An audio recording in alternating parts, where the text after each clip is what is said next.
everyone. I'm Sharri Burggraaf, and today my presentation is titled Rising Above Illusions, Ongoing Contact with Perpetrators, and Demything the Power of Perpetrators over Ritual Abuse and Mind Control Survivors. This is the same presentation that I gave at the Healing Together conference this year, and this is March of 2024. It's an honor to present this to you today. I am a survivor of ritual abuse and mind control, and that included sex trafficking starting at a very young age. More importantly, I'm just another human being, just like you, and I'm on a journey of recovery, learning to live more wholeheartedly and to thrive. I'm still a hot mess. In fact, I had flashbacks again just this week, and I had some really amazing breakthroughs. But I just want you to know that I don't have it all together. Today, we're going to learn how to step into freedom. Healing together is definitely better than healing alone. Abuse is done in secrecy and isolation in the context of a relationship. Recovery is done best with supportive, trusting people in relationship in a safe community with others. The disclaimer I want to put out there is that I'm an expert with lived experience in recovery and a peer supporter for the past 39 years. I have a certificate of graduation with foundational counseling courses, but I am not a licensed professional. While there's similarities with what has been mine and other survivors' experiences, what has worked for me or other survivors may not necessarily work for you or your clients or those you support. My intention is to treat survivors as capable of handling what could come up with this session with sensitivity, dignity, integrity, love, and the respect that you all deserve. This content, due to the very nature of ritual abuse and mind control and organized abuse, has the potential to be challenging to hear. I want to put this out there that I will be mentioning programming, tactics used by perpetrators, God, Jesus, Satan, and Lucifer. Please practice self-care and take breaks as needed. When I talk about some things that are challenging, I will go ahead and let you know that this is where it's going to be challenging. Cultic families and groups have the potential of being dangerous and follow through on some things. My intention is to share what I've found true for me and other survivors who have broken free without minimizing the risks. I want you to hear that. Before we get into the rest of my presentation, if you are a survivor of this type of abuse or any kind of abuse, I want to say congratulations for being here and for the fight it takes to listen to something like this. Your presence here today is a testament to the fight within you and the amazing courage and bravery and strength that you have. I want to acknowledge that during your abuse, where you fought with everything you had inside of you, even though you were unable to have your body escape, you hid to protect your heart. You remain undefeated. Your perseverance and strength determination, and bravery, and your courage is an inspiration to me. Give yourselves a round of applause. Does anyone listening own a cat? How about multiple cats? No, not cats with DID, but more than one cat. I have DID, also known as dissociative identity disorder. But during the time I was putting this speech together, I hit a brick wall of programming, and it was incredibly hard to get past. I took a much needed break by watching a couple cat videos. Here, this cat's climbing up these curtains, and it's up on this curtain rod and doing like a trapeze act, trying to keep from falling. And then it ended up jumping down onto a coffee table, knocking over a vase with flowers and water, and then leaped from the coffee table and all that mess onto this guy in a recliner, and then went catapulting from the guy to the drapes behind him. And it was like, that's what I feel like. In our recovery journey, there's something about taking a break and just having a good laugh, especially where there's a fluffy kitten flying around, you know? It was just a reminder that even in the darkest moments that we go through, there can be rays of light and laughter, moments of connecting with others who make it worth it, kind of like what we're doing right now. In April of 2019, I met someone who I believe God placed in my life who gave me hope because she had achieved complete freedom from ritual abuse and mind control and had been thriving for 20 years and helping others. I thought, if she can do it, so can I. Now, if I would have known, like back 39 plus years ago, what I know now, oh, with all the fight and the struggle, just everything I've been through, I know that it would have accelerated my recovery. So, my prayer and my hope is that in sharing my experience, and mostly the steps that it took me and my parts connecting with each other, finding the lies, and just all of the things that go along with that. In a way, I can be the hope for you, like she was to me. I also want to empower you and encourage you that you can have complete freedom and complete control over what you choose to do for your own benefit and breaking that lifelong vow of silence, to have peace instead of terror.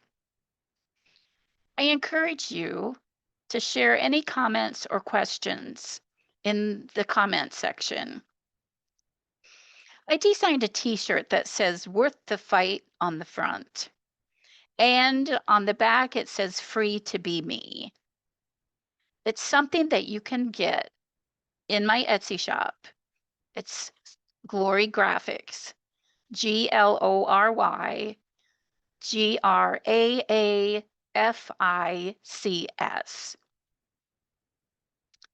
And I also will have it on my website, ariseandshineafterabuse.com.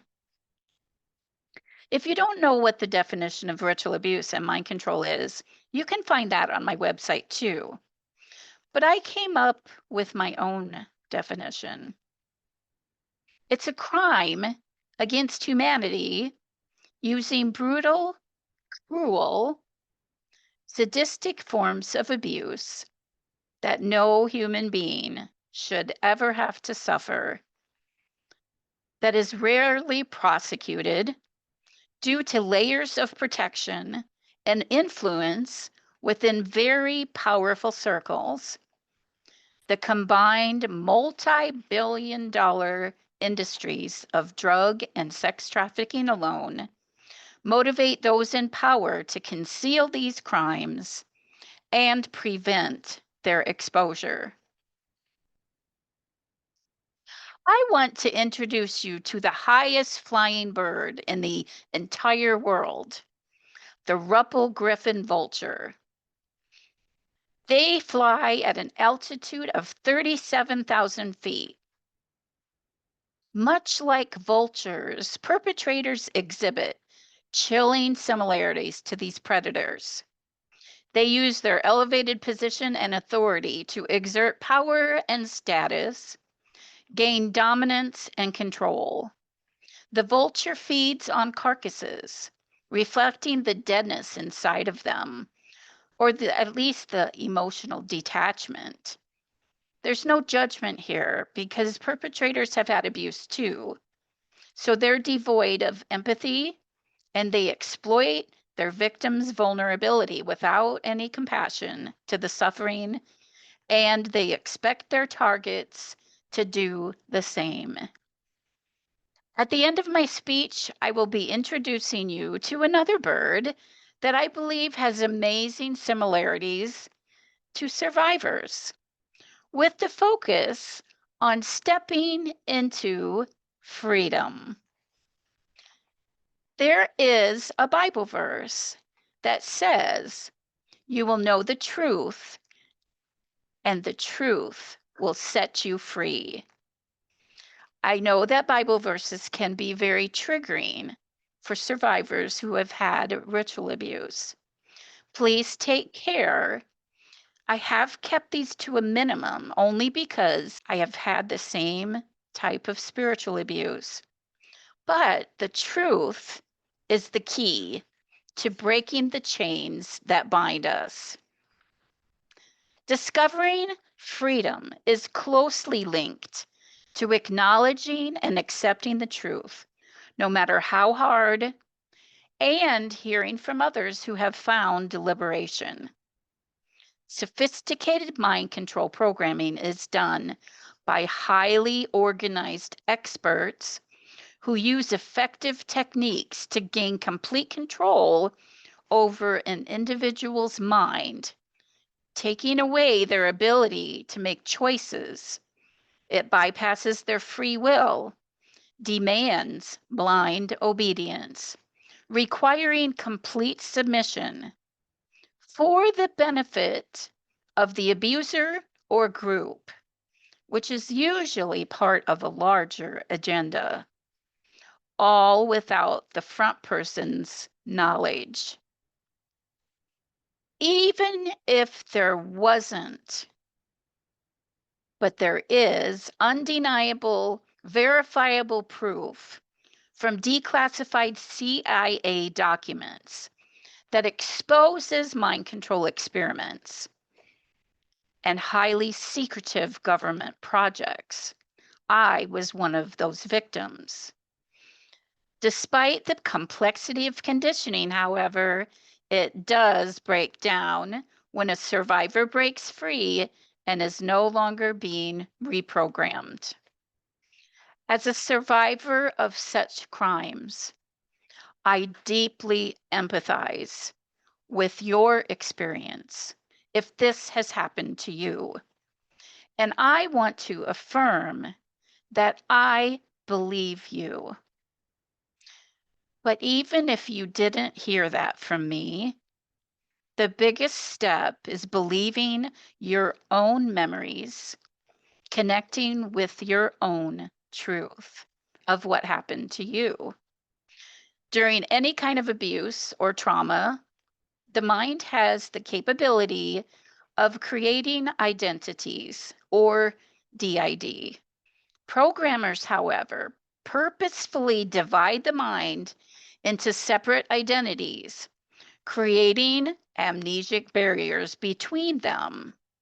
This is done, challenge, using torture, electric shock, hypnosis, terror, powerful drugs that open the mind and sedate parts of the brain and body. New identities are formed when they are unable to handle anymore, when achieving the desired suggestible state, programmers issue instructions to the subconscious mind, establishing distinct inner worlds, non-existent objects that child parts think are real. Indoctrination impacts a victim's thoughts, their beliefs, emotions, and behaviors, purposefully creating conflicting beliefs, inner turmoil, and conditioned commands for each alter to follow, with backup parts to ensure compliance. The front identity remains unaware, and groups reinforce these things with very real and staged scenarios. This is the big thing here. Fear. Fear is the driving force to maintain control.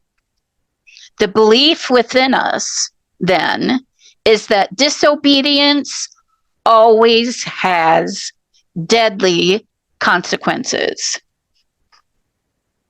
That person like me is forbidden to think independently of the conditioned loop. A part takes executive control of the body because when set off, conditioning induces extreme fear and activates the fight-flight response. This might be challenging, but there are specific roles that are created, abuser groups, and for those of you that hang in there with me, there's a lot of good and encouraging stuff to come.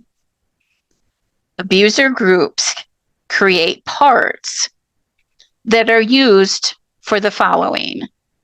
Challenge: child pornography, sex trafficking and sexual favors, drug trafficking, organ harvesting, snuff films, recruiting, being a courier, terrorist, spies, assassins, and more.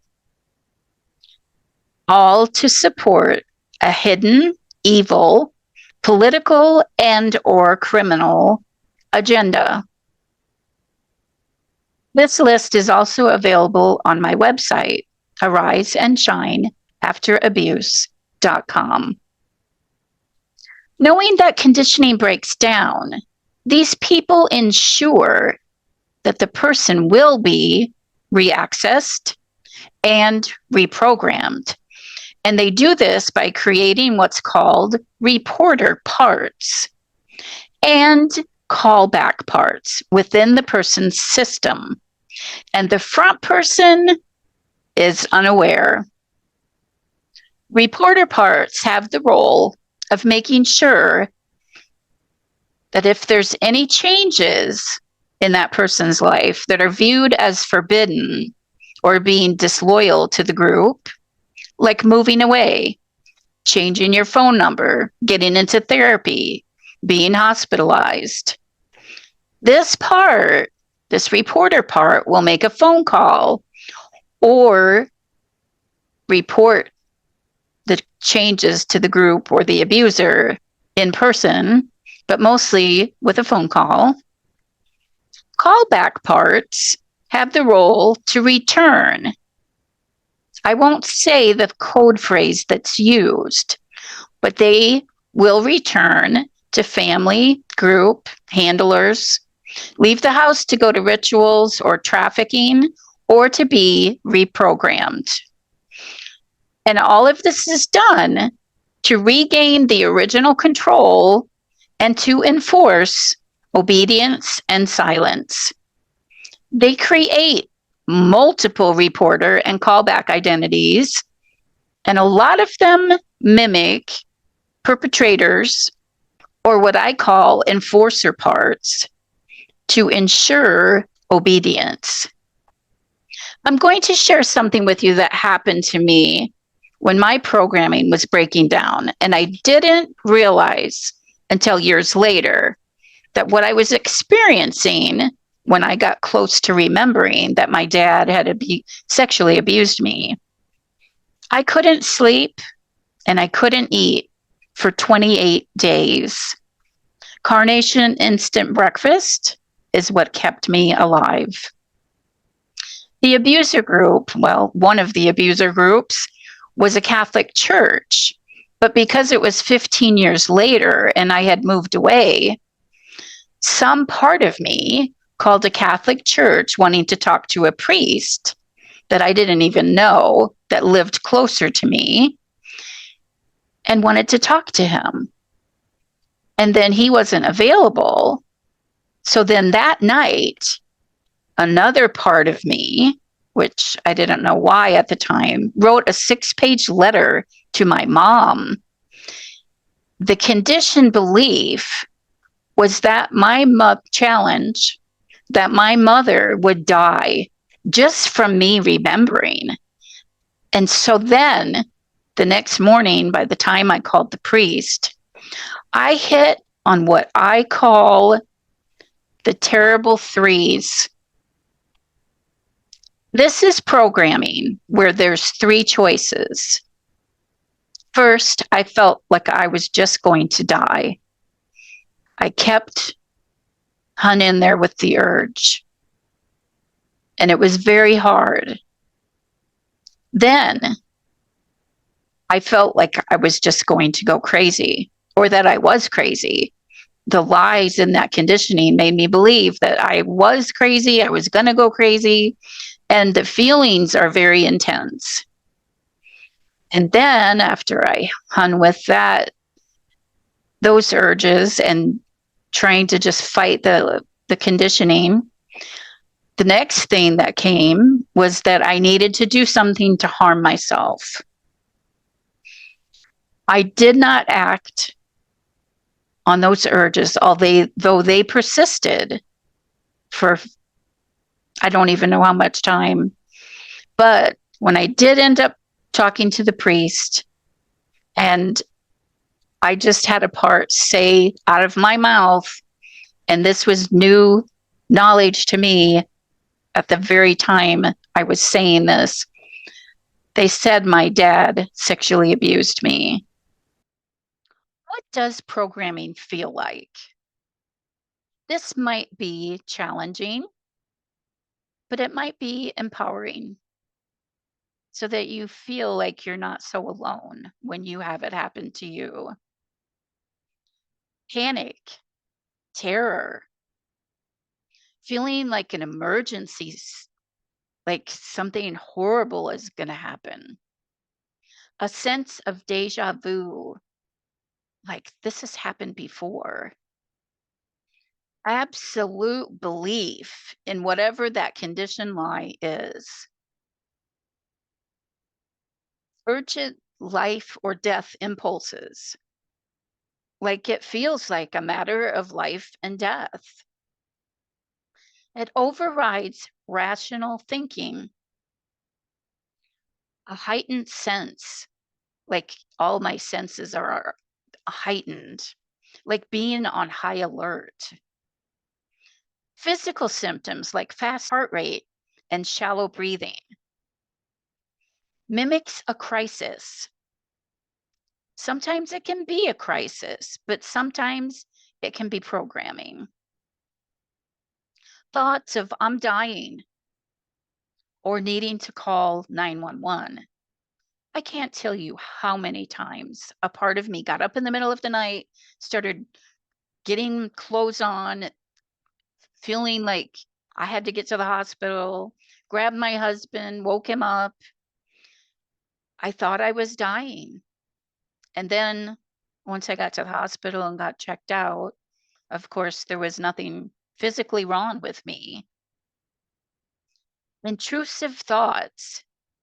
Programming does not feel the same as my own thinking. Perpetrators do not want you to talk to your parts or ask them anything. because they know that the truth lies inside of us, not outside of us.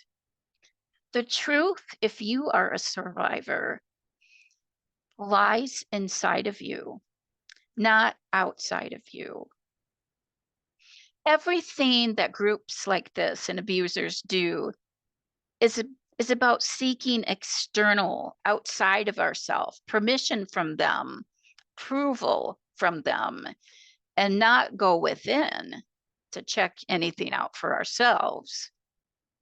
When I heard about sex trafficking being modern day slavery, it is, it really hit me that every aspect of ritual abuse and mind control is total and complete slavery until you break free.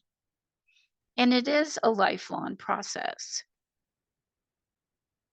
This can be very challenging. Coming up next, I'm going to read through the tactics used by perpetrators. We are going to take a break right after this to be sure that everybody can ground and do a little exercise. So bear with me if you can. They manipulate the egocentricity of a child, where the child will just take on the blame. Cult is the family, and going to rituals is going home. Setting up cult parents to different parts. Now, these were true for me. They may or may not be true for you.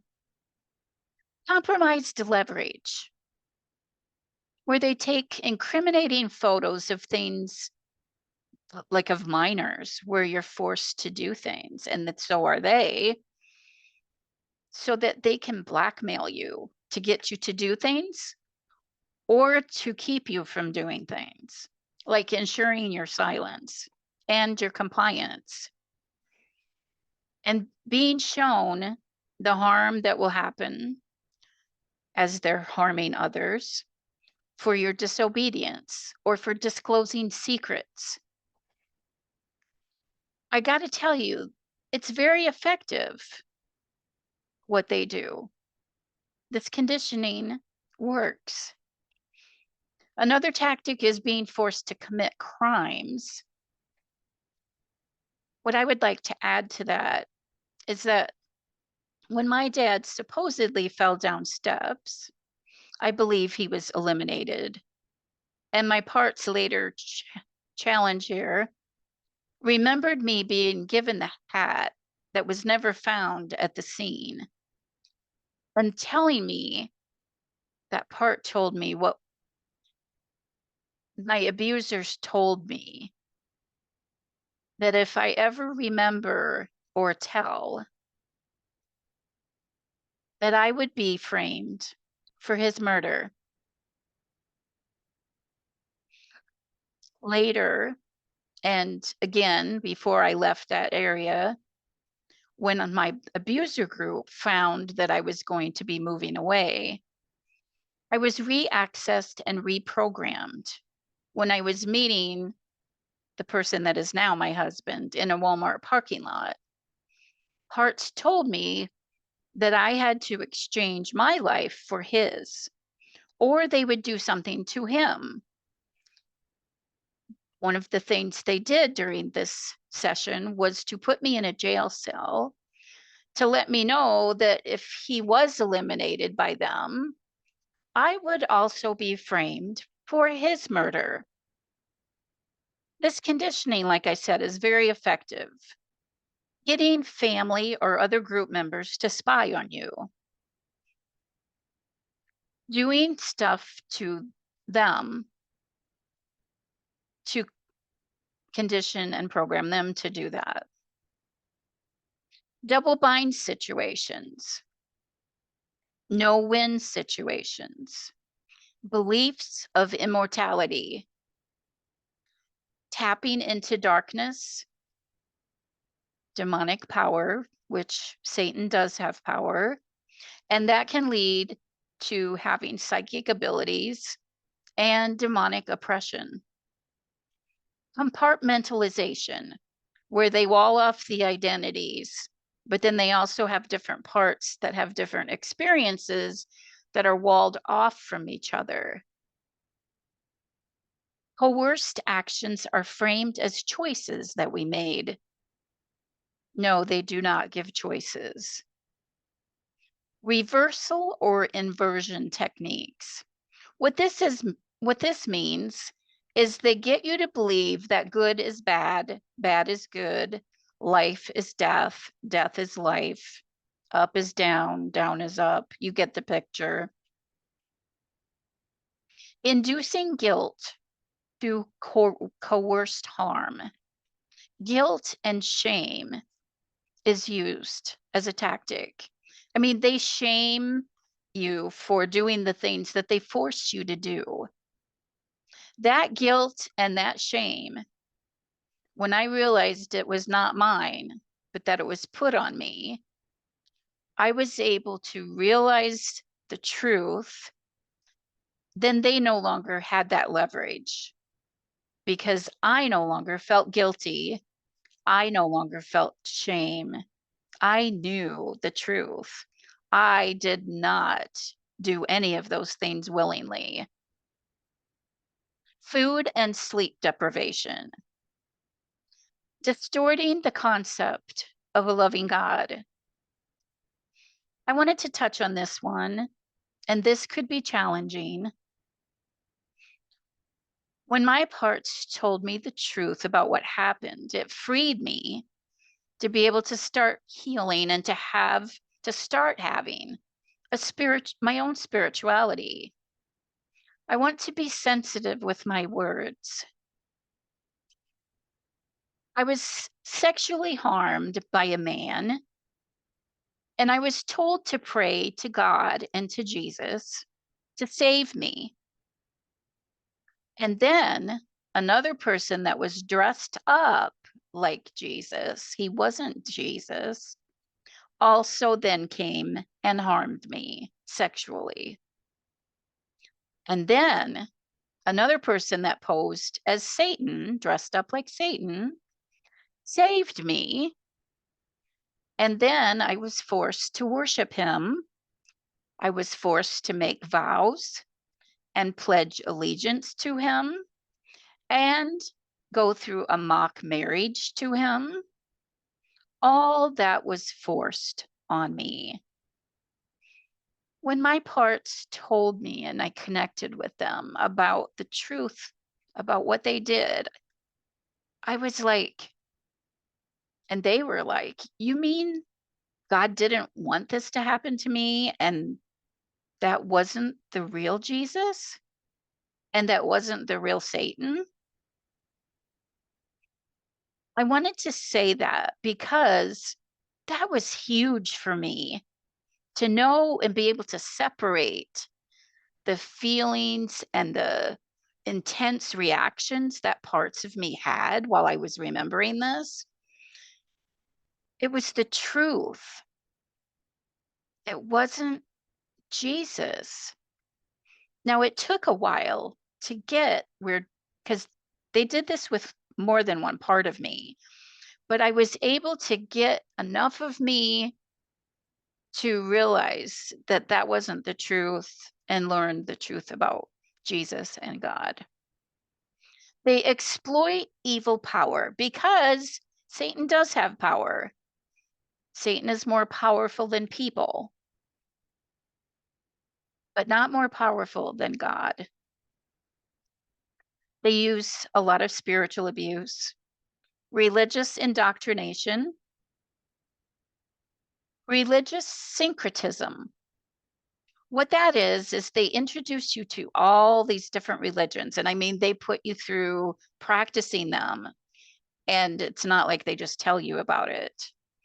I mean, like everything out there that you can think of, like Eastern religion and traditional religions and philosophical and New Age, just everything, and occultic practices. They get you to the point where you don't know what the heck is what. And because of all the other stuff that they did, like I just shared with you, there was there's just is such a conflict in your mind and your whole system because different parts have been introduced to different things, and they do this on purpose to cause that conflict. It's like, I can't choose anything, so I'm just going to avoid God and I'm going to avoid Jesus. I'm going to avoid anything to do with religion. And that's what they want. They want to destroy, and they do with many people. They destroy that concept of a loving God and a compassionate Jesus. What freed me was that I stepped out of religion and I stepped into a relationship with God and with Jesus. But I still have parts that are like, get the heck away from me. I am frickin' terrified of you. And so I honor both. Criminal coercion, exploiting attachment needs with isolation and all the other things they did.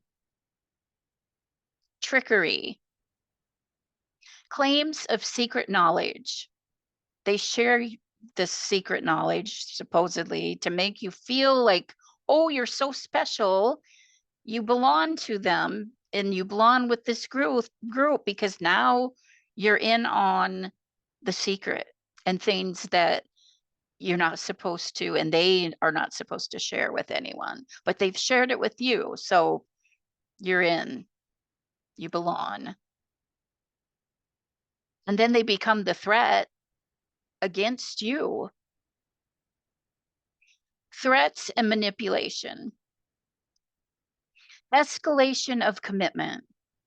That one is like where you move up a level and you become higher up.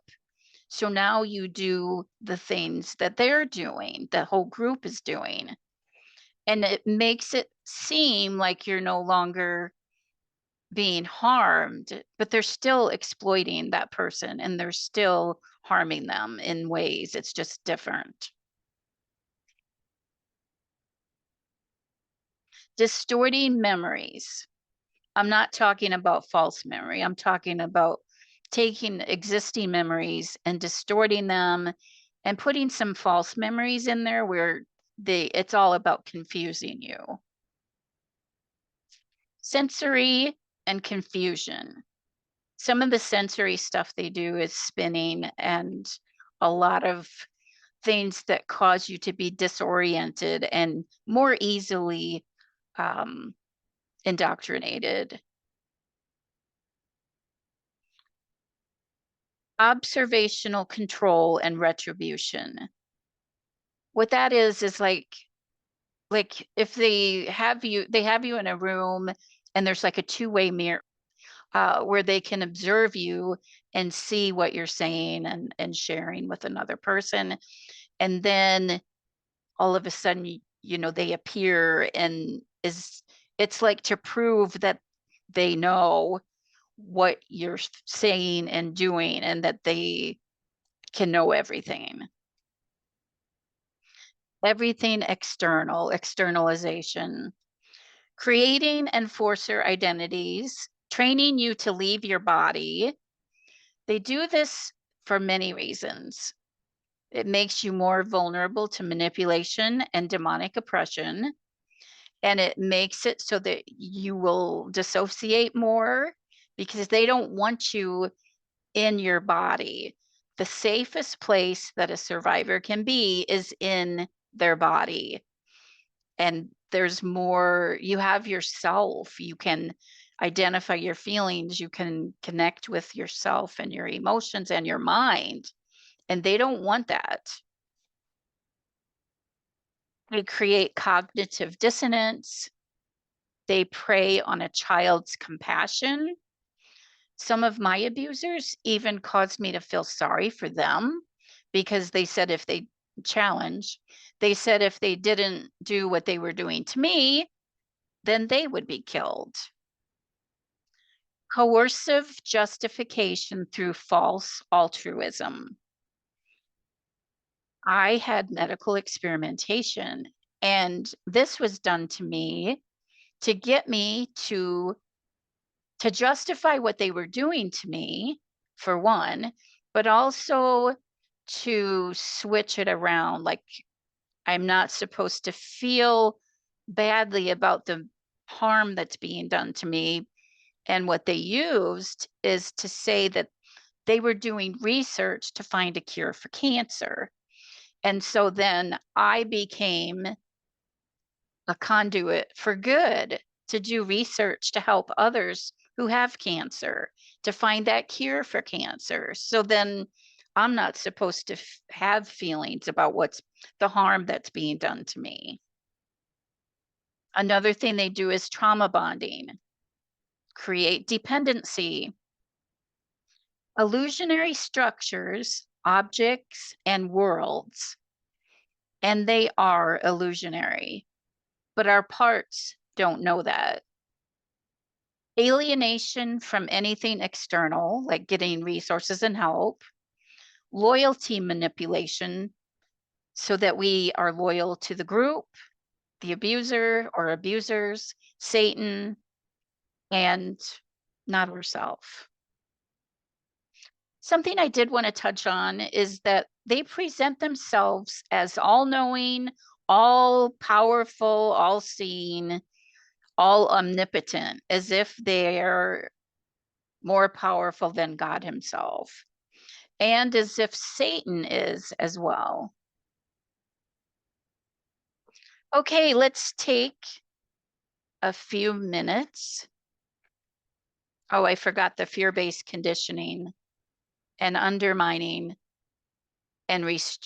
undermining trust and restricting critical thinking. Okay, let's take a moment to just check in with ourselves. If you're okay with doing this, go ahead and take some deep breaths in through the nose and out the mouth.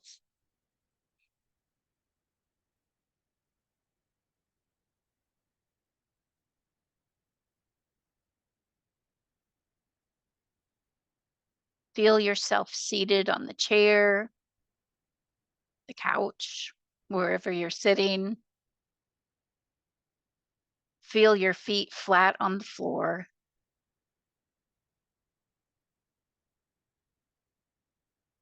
Feel the chair supporting you. Feel the chair beneath you.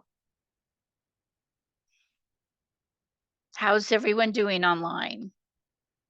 Next is mock scenarios. Abusers dressing up as characters like Winnie the Pooh, Mickey Mouse, and other like clowns. And this is to silence potential disclosure of abuse. Who's going to believe a child if they said that Mickey Mouse abused them? Staging simulated disasters while the survivor is drugged. This is to show the consequences that will happen if they remember or tell or betray the group in any way. I was shown films of war and bombs going off, and this would be connected to the conditioning where I would be told that I had a bomb inside of me that would go off. So this was what they used to stage the disaster that would happen. Manipulated therapy sessions or false help-seeking scenarios with group members posing as a therapist or posing as law enforcement or a pastor or fireman or anyone in authority to get you to believe that there is no help outside of the group. Being buried, near-death experiences, resuscitation and resurrection. These are all mock scenarios that a survivor is put through to get you to have a dependency on them, but also to get parts to believe that these people are your savior and that there is no help elsewhere. It also was used to get parts to believe the lie that they have in the belief of reincarnation, and that they have different parts then that they name who the belief then is that they've lived a past life, when in reality, that part has been conditioned to believe that. Simulated rescue attempts that result in failure and in punishment. I was let go and put in a forest and had to fend for myself. And then the abusers in this group rescued me, but then there was punishment involved. They made me believe that I could escape them, but then ended up I couldn't. Mock trials and hearings, where victims are falsely accused, jailed, or imprisoned. Staged betrayals by trusted individuals within the group. This was done a lot to me. Being allowed to perform on stage, like dancing and singing and doing things that they groomed me to be good at, and then creating this false sense of importance and this illusion that I was famous or that everyone would want to see me.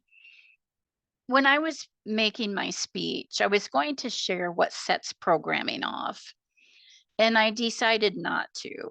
It is available for download on my website, and you can take it to your therapist or support person and go through it with them.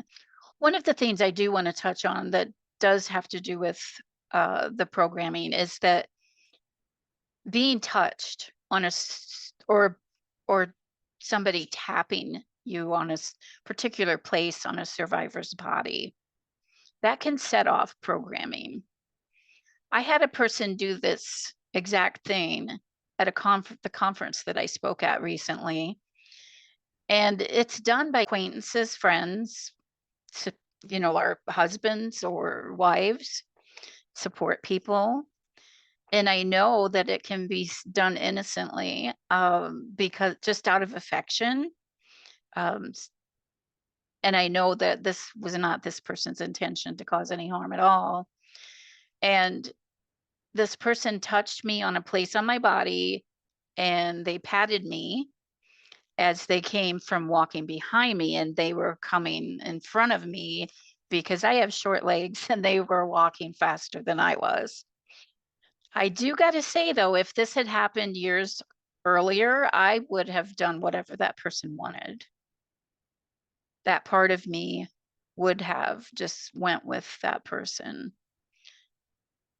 I'd like to say this to support people, and maybe you already know this. One of the things that you probably like to do is to touch the person that is a survivor out of your love for them. And I would just like to say that that survivor needs boundaries, like in the front of them, on the side of them, and all the way around and behind them. And so if you think of that as a fence, it's like ask them before you touch them. I know that you love them, care about them. And if you can come in front of them and have that face-to-face contact while you are going to talk to them and ask them, I mean, it's not always needed to do this, but um, we all have to learn uh, to respect boundaries. And my husband and I, oh my gosh, over the years, I was like telling him I can't be touched right now, or and it changes depending on what part is out. But sometimes a part didn't want to be touched, and at the same time, another part wanted to be held. And I kind of came up with a funny um, phrase that I would use, kind of like "hold me, but don't touch me," which is what it feels like. And I know this is hard for supporters to think. I mean, it's not like we want you to walk on eggshells, but you might think it's perfectly fine to touch your significant other or a person that you love, because they may seem fine on the outside. And you might think they're perfectly fine with what you're doing, but if they haven't broken free of their programming and if they just freeze inside, they're going to allow you to do whatever and maybe not even be able to tell you to do differently. But I want to at least make this statement to please offer that person whatever they need and not to take it personal, because it's not personal. It's just about them needing that space. No one that has had this type of abuse was given any personal space or given any choice. And it is a have to. It's wonderful healing together. And as I was talking about this topic, there were people in the audience that were crying, and I saw others comforting them. It's a really amazing thing to heal together and to see when comfort is given as needed and when that person is okay with it. Okay, we made it through the really challenging stuff. Oh my gosh, stay strong because freedom is ahead. Next up, I'm going to go through the lies that conditioning want us to believe. Now, these will be challenging. The first lie is that, and these aren't in any particular order, it's just the way I put it together for this presentation. The first lie is that we need to keep secrets and vows, that the walls and doors have ears and abusers lurk in the shadows. They can hear and listen. Mothers have eyes in the back of their head, so they can hear and know everything you say and do.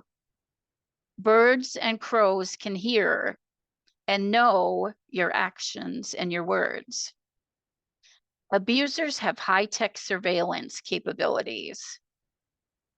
Satan and Lucifer watch over you and are able to know your thoughts, actions, words, everything. Parts are dead, parts are ghosts, parts are demons. Their body is a haunted house. I know they did this to make me think that I can't go in my body. They wanted me to think that they wanted to scare me to keep me from going into my body. Being able to inhabit other people's bodies as if your spirit can go from one person to another and vice versa, as if you can become different people. They do a lot of switching of, like, this person is you, you are this person, and it's very confusing. Deities I was forced to worship inhabit me. Having past lives, being able to be a different person, and this conditioning is very strong, and there's a lot of survivors that have the belief that they were someone else in a past life. And I know for me, I found this lie, and I had parts remember what was done to me to make me believe that. Microchips or other devices inside of our body that can record actions, speech, thoughts, and just automatically report it to abuser groups. Poisonous black widow and other spiders, snakes, eyeballs, and other items that are internal. As I was remembering and hitting on the different parts that had been told this, I actually felt pain in my abdomen as if a snake was biting me or as if a spider was biting me. And it's not real, but the part that believes that doesn't know that. Imaginary barbed wire internally that is not supposed to be crossed. bombs inside head and body that will explode, an all-seeing eye. And that's reinforced by the dollar bill. When I found out the lies, and there's more, I just listed as many as I could think of, the programming then no longer affects me. Or, I mean, you can have parts go into the memories with you and connect with those parts who know about the programming and the tactics that were used. And then there's freedom because it's like, oh, the walls don't have ears. The doors can't hear me. I mean, we think as that frightened child, and then as the adult, those parts of us can reason together like, is this really true? Challenge. One of the biggest lies is that you will be eliminated, even if you remember and no one's there. No one's even around. But if you tell someone, I mean, just automatically, somehow you're a goner. They do, like I said earlier, follow through on some things. But the programming, when our parts get too close to remembering or telling or whatever, that is what causes more people to have true self-harm. Instead of having someone else eliminate me, I would be doing that myself. So that is what causes more people to have true self-harm than the perpetrators themselves. Groups do all of these tactics and programming because they want to make sure the secrets don't leak out. And they want survivors to believe they are all powerful and all knowing and that they're everywhere and they can see everything. Like they can appear at any given moment. Just like if I'm in my bedroom and I have flashbacks and memories, it's like somehow they know, but they don't. In my experience, they do not know. It would be more likely that I had a reporter part that connects with them, and then a part that returns. Okay, so this is where it starts getting really good. The proclaimed power versus the actual power of perpetrators. The proclaimed power and authority and control perpetrators actually have over survivors is not necessarily proportional to their actual power. Threats are part of the manipulation strategy rather than an indication of the abuser's actual power. I found that as long as I had parts that were paralyzed in fear, my perpetrators continued to have power over me. But I found that they're not all powerful. They're not all knowing as they wanted me to believe. These parts are what is used rather than the evidence of the perpetrator's omniscience. My parts and I asked this question. If the abusers really knew everything and were all knowing, why would they have to condition a person with reporter parts or callback parts and have other parts to back that up?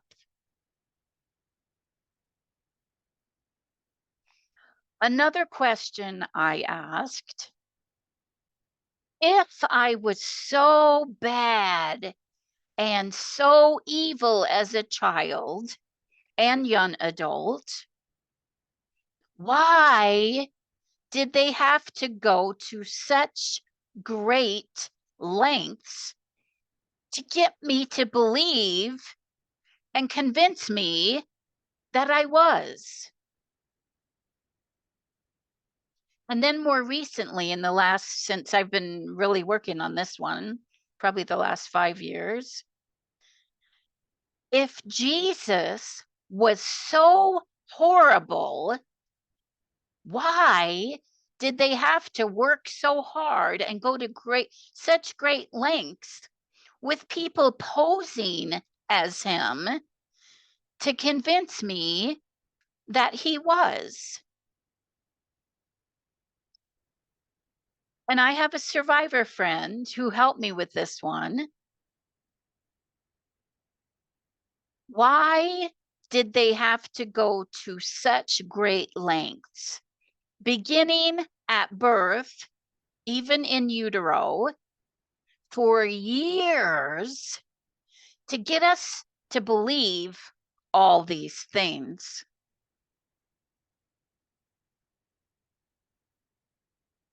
What was really freeing was to, do the work that it takes to find out these awesome truths from my parts. And then we could do whatever they said not to do, and I could keep from doing what they said to do. And here's the thing, without anything bad happening to me. I was with a survivor friend on a Zoom call, and I won't put their name out there, but hopefully they know who I'm talking about. And as we were talking, they were sharing something they weren't supposed to share. And they were looking around, and the world didn't end. There were no bombs, no explosions going off. And it was so amazing to see that person experience that with me. It is possible to have freedom. We are worth the fight. Breaking ties with family, if those are your abusers, and sometimes a person doesn't know, and ideally having no contact with abusers or groups is best. The likelihood of breaking free is closely tied to the distance you create from your childhood vicinity or where rituals are happening, and moving as far away as possible. This greatly enhances your chances of breaking free. Now, I also believe that with God, all things are possible. The methods that groups use when you are attempting to break free, or like they have had a call from a reporter part, has to do with phone calls, multiple calls using specific push button tones, a certain number of rings, texts, emails, cards with images or words that have hidden meanings, contacting or connecting with enforcer parts that can set off flooding of emotions, nightmares. Now, I want to say that just because you have overwhelming emotions or nightmares does not necessarily mean that that's tied to having contact or being contacted. More extreme measures sometimes happen, like coming to your home to reprogram. Some people are eliminated, unfortunately, or just abandoned. And some set off like self destruct, suicidal programming, or addictions or self harm. Let's look at some strategies to leave and break free. I have a safety and crisis plan that you can download from my website, but it's really good to have something like that in place. And it can consist of things that you can do when you're in crisis, people you can call, just different things that are helpful. Explain to the parts why you're doing what you're doing and why they're going to be monitored.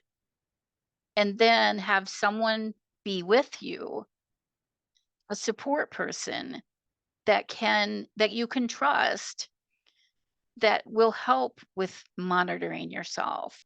I'm also going to go through some of the resources later. I spoke with a survivor who had broken free and has been free and has had zero parts contact their abuser group and has had zero reaccessing and reprogramming. And this person helped me with this because when they thought they had been reaccessed and reprogrammed, they went and had a rape kit done. And there's a lot of things that you can do, even if you don't report that rape happening. One of the weaknesses in the programming is when a reporter part is contacting groups and abusers, they don't want that phone call to be traced. So if the person that's trying to break free knows that someone else who is safe and that they can trust is monitoring their phone calls and doing all these things to monitor them, that is like a weakness in the programming. And it's like, oh, we can't get a hold of them. So then we can't set up an appointment to get reprogrammed or reaccessed. I want to thank the survivor for being so brave and sharing some resources and helpful tips with me that I can share with you. She said to check your body daily from head to toe and keep a diary to document any bruises or marks that are unexplainable, even puncture marks, like in the crook of your elbow where they would do an IV. Take your own photos to document everything. Now, even if you go to the hospital for the rape kit and they want to take pictures, take your own as well. Ask your parts, and you can do this anytime, if you are still being accessed and reprogrammed, or if you're still being trafficked, or if there's any part that's contacting the abuser or the group, and if there's any part that's returning to do rituals.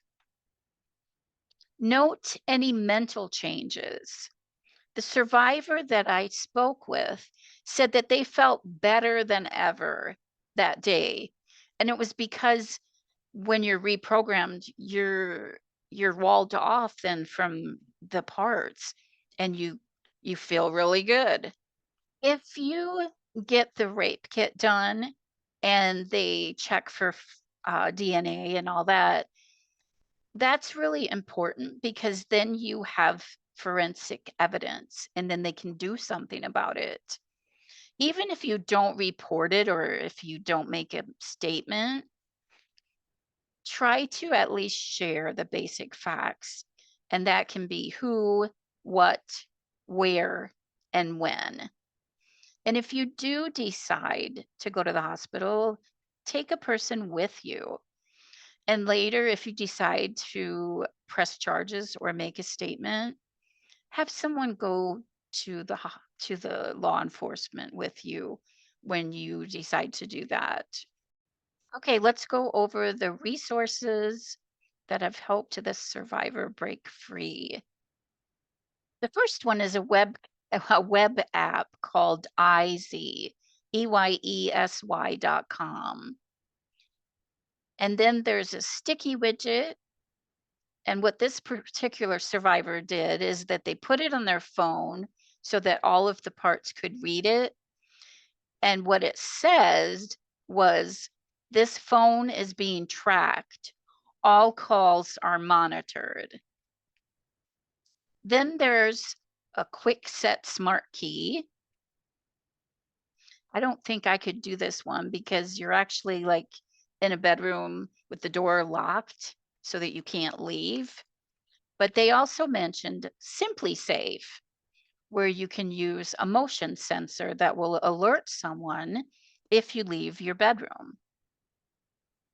Spy Guy is a GPS tracker, and that trusted person you have in your life can put it in a car somewhere where you don't even know where it's at. And then here's some more tips. Get the Ring doorbell. That way, there's like an extra layer of security to show if you're leaving the house or if anyone else is coming to the house. Have someone hide your car keys. And this is all really important. Like when you're initially breaking free or during ritual holidays and certain times of the year, like birthday, staying with a friend or having someone over 24/7, especially at night. Sunday nights were the worst for me. And then again, have a crisis plan. Don't be alone.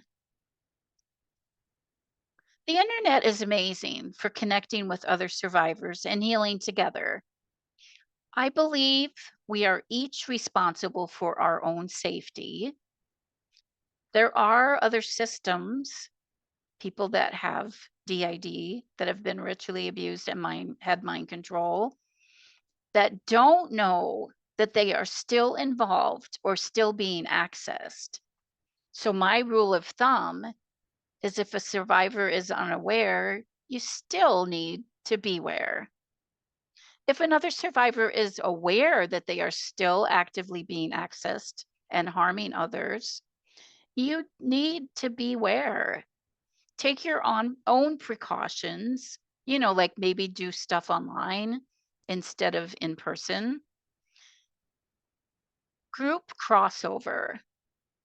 Not all current contact is a simple matter of access by an original perpetrator or group.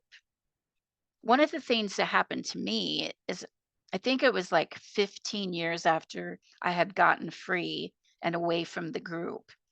I was in a city walking on the sidewalk by a lake near a hotel, and a guy came up to me and used a code phrase. Now, I didn't know that that was what happened back then, and asked me about getting a drink.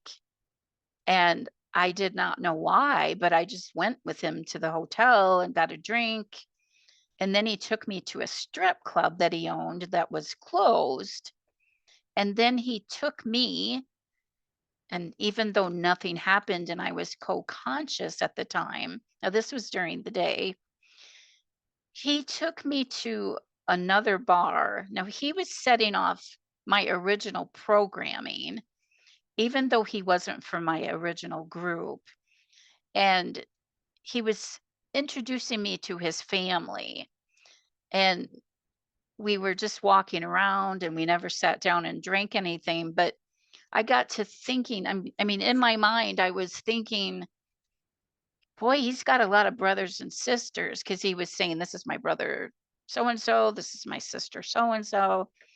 And somewhere in my mind, I was connecting the dots like, oh, a part of me knows about this group stuff, and a part of me was just vulnerable to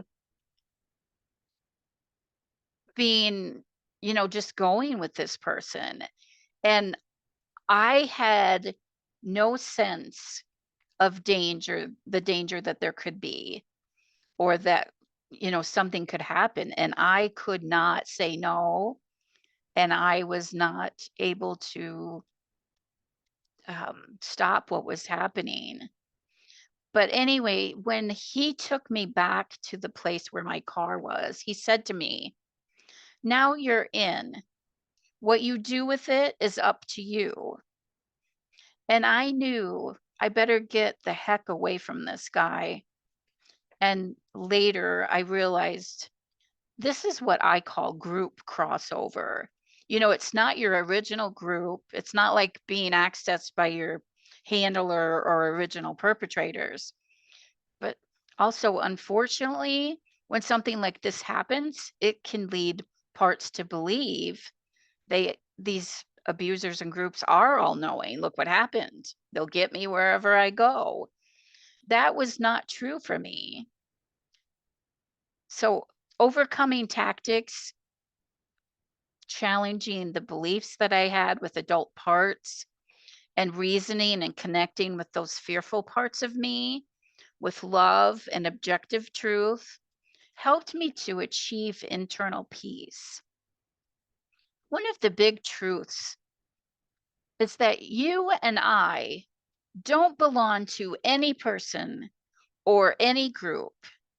We have the right to become who God created us to be, an individual who is free to live our own lives, free from the captivity of slavery. Being silenced by a perpetrator or abuser or a group is a form of violence, even though it's not legally categorized as such. It is a cruel, inhumane, and I believe it is a crime. Suppressing a person's voice is a violation of basic human rights and dignity and denies the person of their God given freedom to express themselves. And the terror that they use and the abuse that they do can perpetuate a cycle of oppression that is so destructive, that continues for generations. I'm happy to say my daughters, first, me, my daughters, and my grandchildren are free. Thank you. And I thank God for that. The Bible declares that the Lord is a God of justice. Reflecting on the quote, justice does not exist, it's created. Survivors like me, like us, are taking a stand, and we're the ones taking up the mantle of justice. Our voice is a pathway to justice, advocating against further abuse. You online have what it takes to break free, and you are worth the fight it takes. You are worth the fight it takes to reclaim your voice that was stolen from you, to reclaim your identity, and to be silent no more. Your story matters. Your voice matters. And you are not alone. You are not powerless like what your abusers wanted you to believe. If your voice held no power, would they have done all that they did to silence you? Our voice is powerful and one of our biggest weapons. I have a YouTube channel. I have a TikTok account with 10,000 followers. I have a website. I have a blog. I have a podcast. I have been speaking out about this since 2019. I'm still here. I'm still alive. In the shadows of manipulation, where perpetrators lurk, thinking they're beyond reach, believing their control is absolute. When we speak out, abusers run for cover because we become a threat to them. Be the threat they didn't count on. As you break free and as you support those who are warriors emerging out of the chains of cultic conditioning, You're braving and paving the way forward with each step of liberation. We're like lights going into the dark world because we're armed with truth. And the truth is what sets us free. Conditioning trains our minds to think like we're like this computer, robot, machine with complicated loops and codes.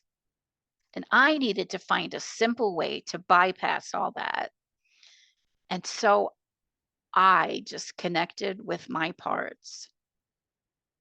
The way I've overcome is to go from being dehumanized and stepping out of that complex stuff that's in my mind. And I got simple in here with my parts.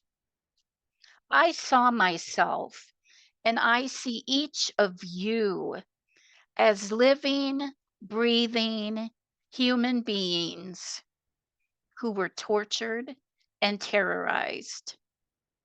Step into your inner world, address each wounded part, because a life lived in fear is a life not fully lived.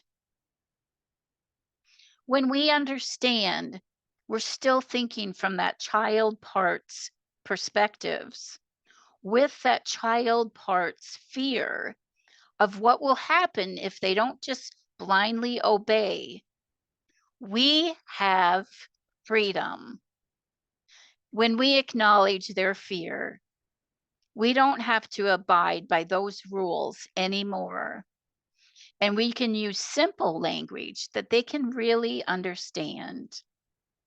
Together, we've transitioned from terror, then to fear, and then to more peace, and then to love, loving ourselves, knowing that we're loved by God. Over and over again, I chose me. Using my own mind, I gained new neural pathways to freedom, and the conditioned commands weakened. And so did the power that my abusers had over me. Look at this truth. People are not born evil. Children represent everything that's good and loving, with an innate sense and desire for love and connection, which underscores a survivor's own inherent value and goodness. Sometimes that's harder to hear than all of that other stuff. Rehumanization is a way that we can break free by knowing our intrinsic worth and value as a human. We realize that all humanity shares the same needs of being seen, being loved, accepted. You are worthy and valuable.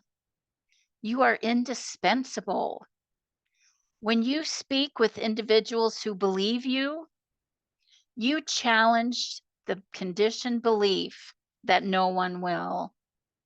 When you validate your parts, they no longer feel abandoned and rejected. Reclaiming my spirituality.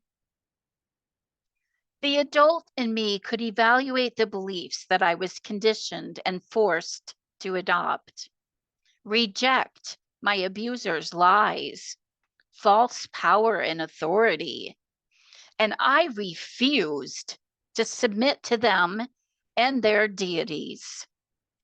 My cult loyal parts, who suffered the most spiritual damage, chose to be loyal to themselves first. Many adopted a personal relationship with God through Jesus Christ instead of a religion. It was a choice born out of freedom, not coercion, not a condemned, conditioned command. It was a choice. The challenge we have as survivors when it comes to spirituality is either wanting to avoid God and Jesus altogether or forcing our parts to go to church, read the Bible, and things that are still harmful to them. I learned that God's power far surpassed my abusers, Satan, and the evil that touched me. I learned that God really did love me, and Jesus forgives. And Jesus wasn't the one that did those things to me. By renouncing Satan and rejecting the evil associated with the darkness that had touched my life, I embraced God's love, God's goodness. And some of me can read Bible verses and feel comfort and protection. By embracing the truth about Jesus, Satan lost his power and influence over me. I had spiritual freedom. When we walk in his light and his love, we become unstoppable. Those structures that are suggested in our minds are just that, suggested. They are illusions. Hearts believe that they are real. My parts and I went into our memories, and the parts of me who had went above my body and saw what had happened to me and what was done to set us up to believe all these things. We could see through what our abusers suggested. We saw that they put us through mock surgeries and things like that. And they suggested structures and images and objects were inserted in our body and in our mind. They weren't there. We were able to think this through, that as easily as they suggested those things were there, we made our way using our own mind that they weren't there and that we could leave those places and that those things were not even there in the first place. Like, wait a minute, those things aren't real, they're suggested. Those things weren't put there, but we believed them. After the presentation that I went to during the conference, there were there was a woman that shared about baby and infant parts and how important it is to connect with them. I decided to connect with mine, and I discovered a structure that I didn't realize was there before. I knew it wasn't real when I connected with the parts that could tell me about what happened. And I could let it go that easily because it was just a suggested structure. So I allowed those parts to be released from that illusionary structure. I'm still learning and I'm still recovering, and we learn a lot from each other, both professionals and lived experience survivors alike. And I just want to say that when we connect to our inner world and we connect the dots, it's like as long as those parts believe those structures and objects are still real, they're still real. When the front personality recalls the harm that insiders have done, I mean to other people, being forced to do harm to others, this is just extremely horrible. The amazing guilt that we carry, but it's important to understand that a child did not choose that to harm anyone. It was not done of their own free will, even though we were made to believe that we did. Perpetrators do not give choices. When I had to answer the question, when I realized there were parts of me that did harm to other people, I was like, how could I have done such a thing? And I answered it with truth. I would have rather died, but they wouldn't let me. My heart would have chosen life for them and for myself, but I wasn't given a choice. And if you are a survivor of this type of abuse and this is part of your experience, you were not given a choice either. But me just telling you doesn't make it untrue for you. I believe that's true for you if you are a survivor of ritual abuse and mind control. Victims are powerless over what perpetrators did. No person is guilty as a child or for what is done when they're put in a double bind and no win situation. My objective isn't necessarily to blame perpetrators, even though they are to blame or at least responsible for what they did. The objective for me was to take the blame off of myself because as long as I held that guilt and shame, and they shame you for doing what they forced you to do, as long as I carried that, I was guilty in my mind. I was guilty even though I was not guilty. During the time I put this speech together, I was thinking about the question: at what point is a person responsible for perpetrating abuse or harming others? That's a better way of saying it. It's a very complicated question, and I think it's a process just like recovery. When a survivor begins to have memories of their own abuse and gains awareness, then that they have had to harm others, and they connect with the front person who didn't know any of that, then and only then can we even begin to start to be accountable. It's like at least from that point on, we can start to be accountable because what's already been done, we can't do anything about that. And even when we take steps forward to leave groups and abusers, if we have a setback, if we get access or attend a ritual where we're harming others, we're a step closer to becoming fully accountable. All parts of us need to realize the harm that was done to us first. And we already realize how wrong it is for what happened to other people. When we get to the lies we've been told and all the stuff that's been enslaving us, then we can make a conscious choice, a more co conscious choice to say no. The abuse stops here. And then you can do whatever you humanly possibly can do and take the steps and the courage it takes to heal and the courage it takes to start breaking free to ensure that no part of you is being abused and no part of you is harming others.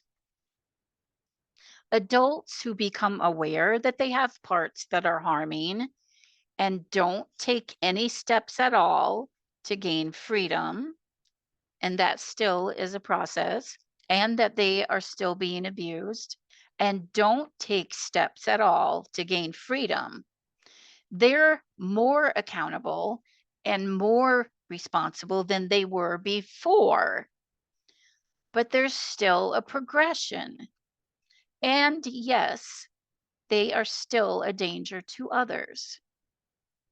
I believe every human being, regardless of where you're at on that journey, if you've been accessed, if you're still being programmed, if you're at that 5-year mark or whatever, every person deserves freedom and to live without being completely enslaved and without living in terror and oppression. Breaking free can be the hardest thing you ever do in your life, but you are worth the fight. This is where this is where it really gets good. Speaking out escalated my hope because I was still alive. I went from victim to survivor, and my goal is to go to survivor. I want to thrive, and maybe you do too. I want to introduce you to another bird. In comparison to the Ruppel's griffin vulture you and I met earlier, who symbolizes darkness, evil, and destruction, I want you to meet the eagle. The most harmful predator to an eagle is another human. But the eagle is a symbol of freedom, a symbol of God's protection. Eagles exhibit amazing similarities to survivors. In the Bible, it's actually a symbol of God's protection. When God created us, he said that we were created in his image. Human beings were not created to be enslaved by the other humans or groups as if they are property. No person should ever be a commodity or for sale. While the eagle is only able to achieve 10,000 feet altitude, they can fly up to 60 miles an hour. And they don't flap their wings like other birds. They stretch out their wings and hold them out for the purpose of, can you guess? Soaring. To become airborne, they actually wait for what's called wind thermals to carry them deliberately out of a storm to get that excellent current. And then they know that's temporary, like the storms we go through, and they're going to be projected into clear, peaceful skies above. Now, I want you to envision yourself, if you want to, as that majestic eagle with a broken wing who wasn't given the opportunity to fly. Isaiah 40:31 says, "But those who wait upon the Lord will renew their strength. They will mount up with wings like eagles. They will run and not grow weary. They will walk and not faint." You are not defined by what was done to you or what you were forced to do. Your journey is defined by the potential of your own wings. You can rise above your past and the power and control your abusers had over you and discover heights that you weren't able to reach. The Lord can take you to heights greater than you can achieve on your own when we are able to trust. It's a hard thing to trust after what's happened to us survivors. But God has given me faith and the confidence to soar with wings like an eagle, to ride out the storms and reach the blue skies of victory. You are capable of spreading your wings to break the air currents of conditioning that held you back and hindered your ability to soar. You can learn to use the potential of your own wings. And as you unfurl your wings, you can let the winds of hope carry you, where the scars of the past become badges of strength, courage, and resilience. You're not defined by the darkness. So, my challenge for you is, despite the storms, embrace your journey wherever you're at in your recovery. You are not alone. Your wings, the once clipped, have the potential to carry you towards a future adorned with newfound purpose and boundless freedom. I have a website, ariseandshineafterabuse.com. One of the things I want to share with you is that I use my regular name, I don't even hide my last name on all of my things. I will continue to speak out for those who can't yet speak for themselves and be that voice for the voiceless. I am so happy you are here and that you are finding your voice and your freedom. Thank you for being here. You are worth the fight. We all are.